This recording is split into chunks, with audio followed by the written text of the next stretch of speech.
So in the audio recording that you just listened to, they address this idea, which is the second phenomenon I'd like to talk about, is this idea of negative campaigning. It's interesting because if you notice from early presidential campaign ads on television to today, there is a real trend towards this. Some years it's worse than others. Some years are extremely negative. Others, they try to keep it on a positive note. But it's one thing to consider, do Americans want negative advertising? Why do candidates advertise negatively? And at the end of the day, is that a useful tool? Is it a necessary tool? Do we have to talk about the downsides of candidates, or can we only talk about the positive sides?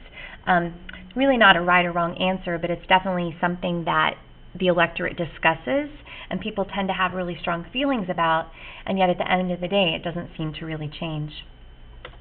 The last thing to think about in terms of, or the last thing I want you to think about right now in terms of campaigns, use of the media, is this idea of who pays for the ads. If you remember in our previous unit when we studied elections, we talked a lot about campaign finance reform. We've talked about the legislation that was passed by Congress over the last several decades, trying to control how much money is spent. And that over the last several years, there have been a series of Supreme Court decisions, most notably the Citizens United decision.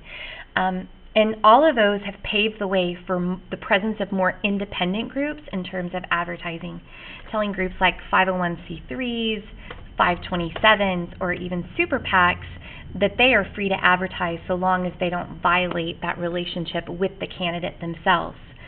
So not only do we have party ads and we have candidate ads, but now we also have the presence of independent advertising. So I'm going to ask you on your activity sheet to go and watch some campaign ads that were created by these independent groups. Please pay attention to the quality of this advertising. And you'll watch some ads that are paid for by the candidates.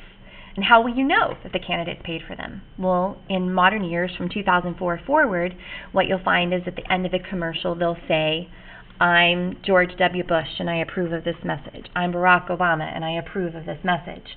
Whereas if the ads were created by one of these type of groups, at the end of the commercial, you'll see their disclaimer. And it's important to consider the source because who pays for the ad is definitely going to affect the quality of the advertising and what they're going to say. So it will be an interesting comparison. So where are you going to locate all of these ads?